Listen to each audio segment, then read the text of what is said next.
Sir constitutional courts की आप बात कर लें, अब देखें ना जो अमेंडमेंट्स लाई जाती हैं, अब ये कॉन्स्टिट्यूशनल कोर्ट्स जो मतलब अभी लाई जा रही हैं, इन्होंने पहले भी डिस्कस की, इसके पीछे बद नीति है या नेक नीति है? सबसे पहले जो देखने की चीज़ है नेक नीति। उसके पीछे बद नीति डॉक्टर साहब ये है कि कुछ जजेस जो अभी जा रहे हैं, फारिग हो रहे हैं, जो रिटायर हो रहे हैं, उनकी एज को किसी तरीके से बढ़ा करके उनको आईनी अदालत में, ताकि उनसे मजीद इस्तेफादा हासिल किया जाए, उनसे मजीद चार्टर ऑफ डेमोक्रेसी फायदा लिया जाए।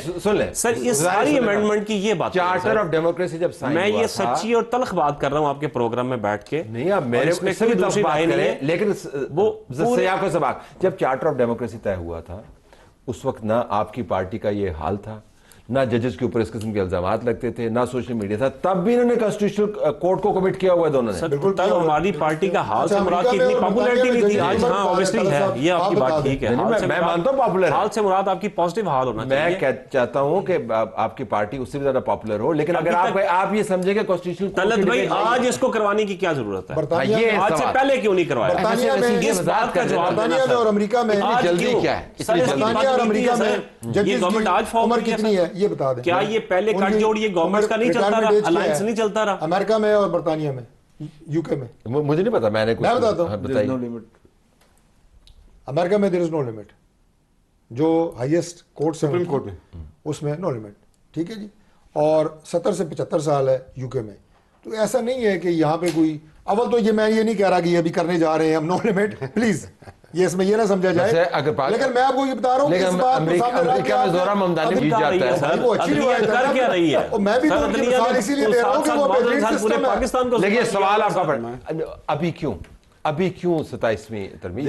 हमने तो 26 तरमीम में भी ये कोशिश की कि फेडरल कॉन्स्टिट्यूशनल कोर्ट बने, लेकिन अपोजिशन का ये मुतालबा था कि आप बेंच बनाएं, बेंच से काम नहीं चल रहा, क्योंकि सुप्रीम से काम क्यों नहीं चल रहा? क्योंकि देखिए ना, कॉन्स्टिट्यूशन में जो डिस्प्यूट रेजोल्यूशन मैकेनिज्म होती है वो बड़ी अहम होती है, वजह कॉन्स्टिट्यूशन नहीं चलता, उसमें सुप्रीम कोर्ट की जो ओरिजिनल जुरिसडिक्शन है आर्टिकल 184 में, supreme court to the exclusion of every other court shall have original jurisdiction in any dispute between 2 और more provincial and federal governments. उसका काम ही ये है, एनफोर्समेंट ऑफ बेंच काम कर रहा है ना ये नहीं, बेंच से जो है वो इन्होंने बनवाई, इन्होंने एतराज किया, नहीं आप सबने बनाई है ना, मैं बताऊं आपको। तो ये क्वेश्चन ये है कि इसमें जो है वो गुज़िश्ता 52 ईयर से कोई सूबा डिस्प्यूट नहीं लेके आया सुप्रीम कोर्ट में, जिसका ओरिजिनल काम है वो तो फेल हो गई ना। तो हम चार्टर ऑफ डेमोक्रेसी में हमने एग्री किया कि ये अनवर्केबल है ये सेटलमेंट, इस वजह से ये 18th अमेंडमेंट में नहीं आ सकी। तो हमारा तो ये मंशूर है कि कॉन्स्टिट्यूशन इज अनवर्केबल। अब क्यों आपने 26वें में कर ली थी ना? दो बड़े सिंपल से नुकते हैं, वैसे तो सेनेटर साहब ने सारी आपको बताई है तफसील, ऐसे थोड़ी सी चीज़ ऐड करना चाहता हूँ। बेंच और कोर्ट क्यों ज़रूरत पड़ रही है? नंबर 1 ये है कि ये बेंच हिस्सा है लार्जर जो हमारी सुप्रीम कोर्ट है उसका। कॉन्स्टिट्यूशनल कोर्ट जब बन जाएगी वो एक इंडिपेंडेंट कोर्ट होगी बाकायदा।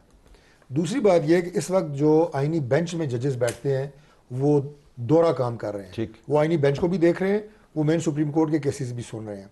जब आपकी कॉन्स्टिट्यूशनल कोर्ट बन जाएगी, हमारे पास ज्यादा काम है कि आपने खुद ही सोच लिया कि उनके पास ज्यादा नहीं, उनकी जो केस जो डिस्पोज ऑफ हो रहे हैं ना, उनकी तादाद से हमें पता लगता है, हम उनसे जाके अब अगर कॉन्स्टिट्यूशनल कोर्ट का जो असल मफहूम है कि ये टोटली कॉन्स्टिट्यूशन के जो केसेस हैं उनको देखे, उसके लिए दो चीफ जस्टिस क्या अर्ज है इसमें? कोई अर्ज है भाई? कॉन्स्टिट्यूशनल बैंक कोर्ट ही अलग है जो सिर्फ आईनी मुकदमात को देख रही है। मैं नहीं समझता कि इसमें देखें, आपने खुद ही अपने सवाल से पहले ही कह दिया कि it was part of charter of democracy. बिल्कुल, इट मींस कि आज से 20 साल पहले जब एक चीज की जरूरत को महसूस किया गया था तो वो नहीं इंप्लीमेंट हुई, तो it has to be implemented. तो इसके ऊपर आप पीपल्स पार्टी और इनके साथ हैं? आपको कोई इशू नहीं है? No issues at all. As far as मैं सिर्फ क्लियर कर दूं, लोकल गवर्नमेंट का जो इशू है, लोकल गवर्नमेंट का तीनों सूबों से ज्यादा हमारे पास अरेंजमेंट है।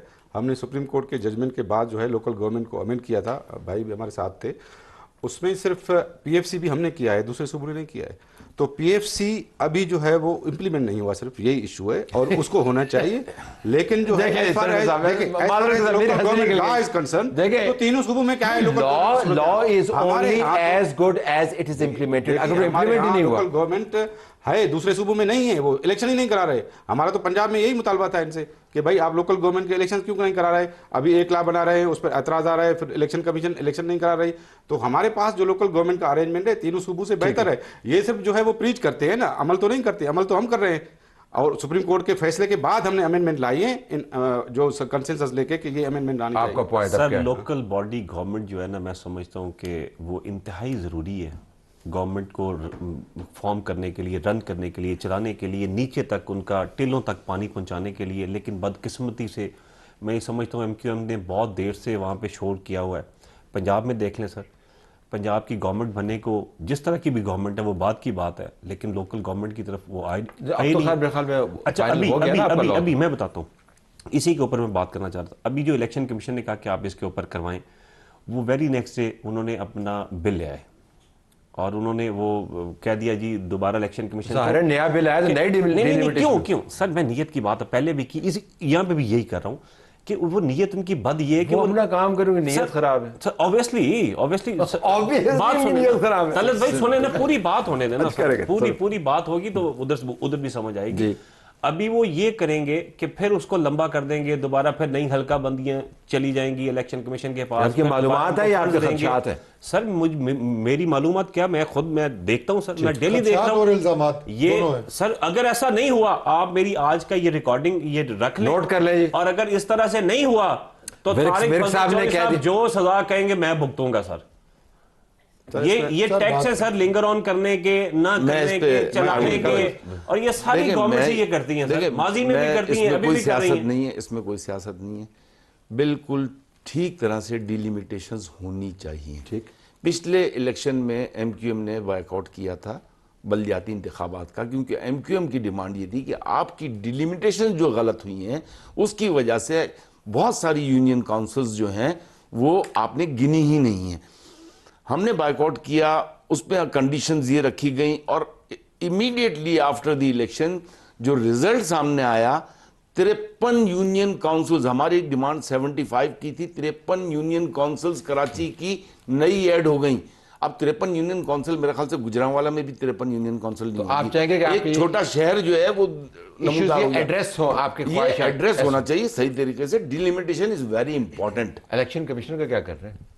27वीं और इलेक्शन भी मेरा ख्याल देखिए, घर जमा के करवा रहे हैं। कमीशन का जो इशू है इसको भी 27वीं तरमीम में रिजॉल्व करेंगे। उसकी वजह यह है कि जो तकर्री है चीफ इलेक्शन कमिश्नर की और मेंबरान की, अब उसमें जो तरीक़ाकार इस वक्त आइन में मौजूद है, उसमें अगर लीडर ऑफ अपोजिशन की तरफ से मुकम्मल अदम ताउन हो, वो जैसे मैंने पहले कहा कि इनकी जमात तो किसी के वजूद को, किसी के नजरियात को, किसी आप भी तो आइन की बात ना करें, बर्दाश्त करने आप भी की तो बात आइन नहीं की कर बात ना रही। करें, आप भी आइन की बात करें कि जो आइन में मौजूद है, आइन में जो कुछ मौजूद है वो होता कब है? आइन की बात तो कर सकता हूँ, अभी भी तो आपकी मर्जी की बात होगी, वकील होना जरूरी तो नहीं या है। जो आप तो मैं ये अर्ज जो कर रहा हूं आपको कि कर रहे हैं उनकी उस मर्जी की शेख बात को होगी। इस तरह सबकी मुशावरत से इस तरह उसमें कोई चेंज लाएंगे कि ताकि अगर लीडर ऑफ अपोजिशन जो है वो जिद पे अड़ा रहे, उसके बावजूद इसमें लिखा होगा आईनी तरमीम में कि जिद पे अड़ा रहे, तो इस तरह के अल्फाज होंगे उसके अंदर। नहीं, मैं वैसे जानना चाह रहा हूं। सूरत हाल जो पैदा हो सकती है, ये हो चुकी है जिद की वजह से,